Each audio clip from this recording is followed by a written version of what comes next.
அவங்க சொல்லக்கூடிய தர்மம் என்ன? மனு தர்மம். மனு தர்மங்கிறது அதர்மம், அவது நிலையா இருக்கணுங்கிறாங்க. அதான் சனாதன தர்மம்.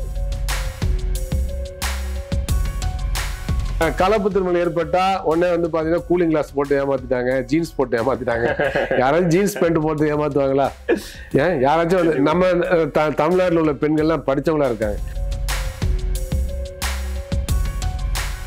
போலி காதல், நாடக காதல்லாம் சொல்லிட்டு தெரியுறாங்க. அப்ப இதெல்லாம் அதே மாதிரி மதவாத சக்தி. சாதி வந்து யார்கிட்ட வருது? பரம்பரையா வருது. பெண்ணுக்கு எந்த விதமான உரிமை இல்லை. ஒரு அப்பாவுடைய சாதியை தான் போடணுங்கிற நிலைமையில இருந்து அப்பாவுடைய சாதியும் போட்டுக்கலாம், அம்மாவுடைய சாதியும் போட்டுக்கலாங்கிறது ஒரு பாலின சமத்துவம் இல்லையா? கம்யூனிஸ்ட் கட்சி வந்து வாய்ப்புல திறந்து வச்சிருக்கு. அது வந்து அந்த பாகுபாட்டை பார்க்கல. அது வந்து மிகப்பெரிய வாய்ப்புல பிரம்மாண்டம் கொடுத்துருக்கு. அது கலப்பு திருமணம் ஊக்கப்படுத்துது. எங்களுடைய சங்கத்திலே நாங்க வந்து ஏராளமான கலப்பு திருமணம் செய்து வைத்திருக்கின்றோம். எங்களுடைய சங்கம் டாக்டர் சங்கத்துல ஏராளமான கலப்பு திருமணம் செய்து வைத்திருக்கின்றோம். ஒவ்வொரு ஆண்டும் கலப்பு திருமணம் செய்து கொண்டவர்களுக்கு பாராட்டு விழாவை நாங்கள் நடத்துகிறோம். பாராட்டு விழாவே காதலர் தினம் இருக்கு இல்லையா? காதலர் தினத்தை பற்றி தமிழ்நாட்டுல பிற்போக்கு சக்தி எல்லாம் இருக்கு. காதலர் தினத்தை கூட சில சாதிய சக்திகள் இருக்கு, மதவாத சக்திகள் இருக்கு. ஏன் காதல் திருமணம் பெரும்பாலும் கலப்பு திருமணம் இருக்கு, கலப்பு திருமணம் பெரும்பாலும் காதல் திருமணங்களா இருக்கு. கண்டிப்பா கண்டிப்பா. இன்னைக்கு வந்து நீங்க கேட்டீங்க இளைஞர்கள் மத்தியில், இளைஞர்கள் வந்து அதை உடைச்சு வர்றாங்க, மீறி வர்றாங்க, திரைப்படங்கள் பாக்குறாங்க, சோசியல் மீடியா பாக்குறாங்க. அது வந்து மிகப்பெரிய நாவல் எழுதுறத விட, மிகப்பெரிய தியரிட்டிக்கலா இருக்கக்கூடிய புக்கெல்லாம் எழுதுறத விட இன்னைக்கு திரைப்படங்கள், சமூக ஊடகங்கள் சாதி உடைக்க மிகப்பெரிய பயன்படுது. கண்டிப்பா. கல்யாணம் தான் கட்டிட்டு ஓடி போலாமா, இல்ல ஓடி போய் கல்யாணம் தான் கட்டிக்கலாமான்னு திரைப்பட பாட்டு வந்துச்சு. மிகப்பெரிய புரட்சிங்க. பாக்குறது அசிங்கமா தான் இருக்கு. அதை கேட்கறது என்னன்னா, சில பேர் அதை கேட்கறதே கூச்சப்படுறாங்க. ஆனா உடைச்சு அந்த இன்ஹிபிஷன் உடைச்சிருச்சு இல்ல. அதாவது அவங்களுக்குள்ள இருக்க ஒரு ஊக்கத்தை கொடுத்துருக்கு. அவங்களுக்கு உத்வேகத்தை கொடுக்குறது இல்ல, அந்த தயக்கத்தை உடைச்சு எரியுது இல்ல. கல்யாணம் தான் கட்டிட்டு ஓடி போலாமா, ஓடி போய் கல்யாணம் தான் கட்டிக்கலாமான்னா இதெல்லாம் செய்யக்கூடாதுன்னு சொல்லுது. மனு தர்மம் என்னங்க சொல்லுது? கலப்பு திருமணம் கூடாதுன்னு சொல்லுது. பகவத்கீதை என்ன சொல்லுது? சாதி கலப்பு வந்து வர்ண கலப்பு வளர்ந்து வந்துடக்கூடாதுன்னு தானே கீதையை நோக்கம். அர்ஜுனன் என்ன கேட்கிறாரு? அர்ஜுனன் வந்து ஏன் தயங்குறாரு? வில்ல எடுத்து பூட்டி எதிரிய தன்னுடைய சகோதரர்களை பங்காளியில கொல்ல ஏன் பயப்படுறாரு? கிருஷ்ண பகவான் வந்து பகவத்கீதையை போதிக்கிறாரு. ஆன்மா அழியாது அப்படிலாம் சொல்றாரு. நீ ஏற்கனவே அவங்களாம் கொண்டுட்டேன், நீ கொல்ல போறது உடல் தான், பயப்படாத தாக்குன்னு சொல்றாரு. ஒரு போர் வழியை ஊட்டுறாரு. கண்டிப்பா. ஆனா அர்ஜுனன் வந்து கடைசியில தயங்குறாப்புல, கடைசியில செய்ய மாட்டேன்னு சொல்றாப்புல. கடைசியா விஸ்வரூபம் எடுத்து நான் தான் எல்லாம் பாரு, வாயுல அந்த பிரபஞ்சமே தெரியுது, எல்லாத்தையும் காமி. அப்புறம் தான் அர்ஜுனன் மாதிரி போருக்கு தயாராகிறாரு. அப்ப அர்ஜுனன் கேள்வி கேட்கிறப்ப என்ன சொல்றாரு? நான் வந்து இந்த எதிரிகளா இருக்கு, இன்னைக்கு வந்து போர்க்குளத்தில் எனக்கு எதிராக இருக்கக்கூடிய எல்லாம் பங்காளிகள், என்னுடைய ஆசிரியர் இருக்காங்க, என்னுடைய எல்லாம் ஒரே குடும்பத்தை ஒரே குலத்தை சேர்ந்தவங்க. அப்ப அவங்க எல்லாம் கொண்டுட்டாங்கனாக்க நாளைக்கு அந்த பெண்கள்லாம் விதவை ஆயிடுவாங்க. அப்ப வந்து அவங்க எல்லாம் வேற திருமணங்கள் பண்ணாங்க, கலப்பு, அது வந்து குலக்கலப்பு வந்துடும், வர்ண கலப்பு வந்துடும். அது பாவம் இல்லையா? அது நம்ம தர்மத்துக்கு எதிரான கேள்வி கேட்கிறான். அர்ஜுன் கேள்வி கேட்கிறாப்ல. அப்ப என்ன நோக்கம்? அது வர்ண கலப்பு ஏற்படக்கூடாது, சாதி கலப்பு ஏற்படக்கூடாதுன்னு தான். அதுதான் பகவத்கீதை சொல்லுது. பகவத்கீதை மையமான விஷயமே அதுதான். வர்ண கலப்பு கூடாது, சாதிய சமூகம் பாதுகாக்க வேண்டும். அதான் சனாதன தர்மம். சனாதன தர்மம் என்ன? இந்த வார்த்தை இப்போ இன்றைய காலத்துல அடிக்கடி நிறைய இடத்துல கேட்க, நிறைய சொல்லணும். ஏன்னா இன்னைக்கு வந்து சனாதன பாதுகாக்கிறது தான் இன்னைக்கு பிஜேபி இருக்கு, RSS இருக்கு, மோடியுடைய அரசு இருக்கு. என்ன சனாதன தர்மம்ன்றதோட அது ஒரு ஆயுதமா யூஸ் பண்ற மாதிரி இந்த காலகட்டத்துல போய்கிட்டு இருக்கு. நிச்சயமாக. என்னன்னாக்க சனாதன தர்மம் சமத்துவ, சனாதனங்கிறது மதம் கிடையாது. சனாதனம்னா நிலையானதுன்னு அர்த்தம். அவங்க இந்த தர்மம் நிலையா இருக்கணும்னு சொல்றாங்க. அதான் சனாதன தர்மம். இந்த தர்மம் நிலையா இருக்கணும்னு. அவங்க சொல்லக்கூடிய தர்மம் என்ன? அதர்மம். அவங்க சொல்லக்கூடிய தர்மம் என்ன? மனு தர்மம். மனு தர்மங்கிறது அதர்மம், அவது நிலையா இருக்கணுங்கிறாங்க. அதான் சனாதன தர்மம். பகவத்கீதையுடைய சாதி மறுப்பு, அதாவது சாதிய சமூகம் நீடிக்கணுங்கிறது தர்மம்னு சொல்றாங்க. அந்தந்த சாதி அந்த தொழிலை செய்ய, நான் தான் 4 வருடங்களை படைச்சேன், அதை மீறாதுன்னு சொல்லுது பாத்தீங்களா? அதை காப்பாற்ற நினைக்கிறாங்க. அதுதான் தர்மம்னு சொல்றாங்க. அதுதான் சனாதன தர்மம்னு சொல்றாங்க. அப்ப இதை எப்படி ஏற்றுக்கொள்ள முடியும்? கண்டிப்பா. எனவே அப்படிப்பட்ட சூழல்ல இன்னைக்கு வந்து நம்முடைய ஊடகங்கள், இன்னைக்கு வந்து உட்போக்கான ஊடகங்கள் சனாதன தர்மத்தை உடைச்சு நொறுக்குது. சமூக ஊடகங்கள் வந்து உடைச்சு நொறுக்குது.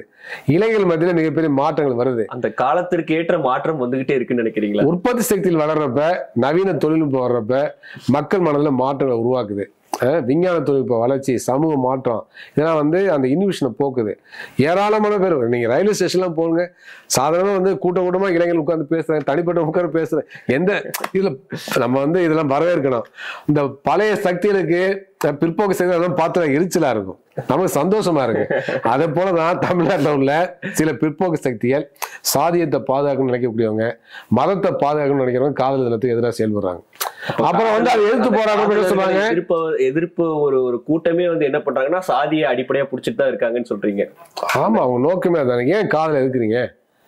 இப்ப இந்தோனேஷியாவில பாலிலேயும் இந்து மதம் இருக்கு, 2 லட்சம் கோயில் இருக்கு, அங்கே இந்துக்கள் இருக்காங்க. கண்டிப்பா அங்க வந்து இந்து இளைஞர்கள் வந்து 80% அவங்களே, இளைஞர்களும் யுவதிகளும் அவங்களே தன்னுடைய வாழ்க்கை தேர்ந்தெடுத்துக்கிறாங்க, காதல் செய்யறாங்க, மனம் பண்றாங்க. அது கலப்பு மனங்களா தான் இருக்கு. தமிழ்நாட்டில் ஏன் வந்து 3 விழுக்காட்டு மேல கலப்பு மனம் போக மாட்டேங்குது? இவ்வளவு முற்போக்கு பேசணும்ல. கலப்பு மனங்களே 3%. இந்தியா முழுவதும் கலப்பு திருமணம் வந்து 6% தான் சாதி மறுப்பு திருமணம். இங்கே இந்து மதம் தான் இருக்கு பெரும்பான்மையா, அங்கே இந்து மதம் தான் பாலியல் இருக்கு, அங்கே கலப்பு திருமணம் அதிகமா இருக்கு, இங்கே குறைவா இருக்கு. அப்ப அந்த சமூக சூழல் வேறன்னு பார்க்க வேண்டிய அவசியம் இருக்கு. அங்க அதுக்கு எதிர்ப்பு இல்லை, இங்க கடுமையான எதிர்ப்பு இருக்கு. காதல் பண்ணாலே வந்து கொண்டுறான், சாதி விட்டு சாதி பேசினாலே கொண்டுறான்.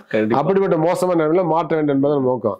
அப்ப இன்னைக்கு என்ன சொல்ல விரும்புறேன்னாக்க, இந்த சாதிய பிற்போக்கு சக்தியில் தமிழ்நாடு இருக்கு, அவங்க காதலுக்கு எதிராக இருக்கிறாங்க. அவங்க நோக்கம் என்னன்னா தன்னுடைய சாதிய தனித்துவத்தை பாதுகாக்கணும், சாதி வரியை ஊட்டணும்.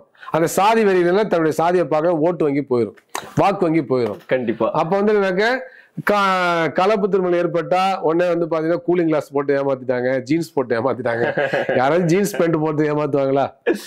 யாராச்சும் வந்து நம்ம தமிழ்நாட்டில் உள்ள பெண்கள்லாம் படிச்சவங்களா இருக்காங்க, யாராச்சும் கூலிங் கிளாஸை பத்தி ஏமாறுவாங்களா? அவங்களே ஜீன்ஸ் பேண்ட் போட்டு இருக்காங்க, ஜீன்ஸ் பேண்ட்டை போட்டு ஏமாறுவாங்களா? அப்ப இந்த மாதிரிலாம் போலி காதல், நாடக காதல் எல்லாம் சொல்லிட்டு தெரியுறாங்க.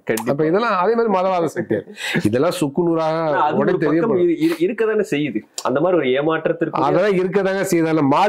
மாறிட்டு இருக்குங்க, நொறுங்குதுங்க, சனாதன தர்மம் நொறுங்குதுங்க, வர்ண தர்மம் நொறுங்குதுங்க, சாதி வந்து இன்னைக்கு வந்து சீட்டு கட்டு கலையிற மாதிரி கலையுதுங்க. அந்த எதார்த்தத்துல புரியணுங்க. ஆனா இன்னைக்கு இருக்குன்னு முற்றிலும் ஒழிச்சு விடவில்லை, அது கலையுது. அது காரணம் என்ன? உற்பத்தி சக்தியுடைய வளர்ச்சி. உற்பத்தி சக்தி என்ன? உழைப்பு கருவிகள், உற்பத்தி சாதனங்கள், மனித உழைப்பு சக்தி, இதெல்லாம் சேர்ந்த உற்பத்தி சக்தின்னு சொல்றோம். அப்ப வந்து பள்ளிகள், கல்லூரிகள், வேலை செய்யக்கூடிய இளங்கள், பணியிடங்கள், இதெல்லாம் சேர்ந்ததான் உற்பத்தி சக்தி. ஏராளமான கல்வி வருது, ஏராளமான ஐடி வருது, ஏராளமான பணியிடங்கள் வருது. ஆண்களும் பெண்களும் கூட்டமா வேலை செய்யறாங்க, ஆயிரக்கணக்கான வேலை செய்யறாங்க. ஒரு இடத்துல ஒர்க் பண்றப்ப நல்ல பெண்ணை பாக்குறாங்க, இல்ல நல்ல ஆணை பாக்குறாங்க, பழகுறாங்க, பிடிச்சதுக்கு காதல் பண்ணா கல்யாணம் பண்றாங்க. அப்ப இந்த வளர்ச்சி போக்கு இன்னைக்கு வந்து கலப்பு திருமணம் அதிகப்படுத்தி இருக்கு இல்லையா? அதெல்லாம் இருக்கு இல்லையா? சமூக மாற்றத்தை பார்க்கணும் இல்லையா? எவ்வளவு சாதிய சக்தி வந்தாலும் சரி, அவங்க எவ்வளவு தீவிரமா இருந்தாலும் சரி, எவ்வளவு மதவாத பிற்போக்கு சக்தி எல்லாம் இருந்தாலும் சரி, இந்த வளர்ச்சி போக்கை தடுத்து நிறுத்த முடியாது. இது அதிகரிச்சுதான் இருக்கும். தமிழ்நாட்டில் சாதி கடந்த திருமணம் அதிகரிக்குது, ஏற்பாடு திருமணம் அதிகரிக்குது. இப்போ ஒரு டாக்டர் இருக்காங்க, 2 டாக்டர் இருக்காங்க, பிற்படுத்தப்பட்ட சாதியை சேர்ந்து வெவ்வேறு சாதியா இருக்காங்க. ஆனா டாக்டருக்குள்ள கல்யாணம் பண்ணுறது அவங்க அப்பா அம்மாவே ஏற்பாடு திருமணம் பண்ணி வைக்கிறாங்க, வேற சாதியை சேர்ந்த பிற்படுத்தப்பட்ட சாதியில் பண்ணி வைக்கிறாங்க. ஆனா தலித்து பழங்குடின்னு யோசிக்கிறாங்க.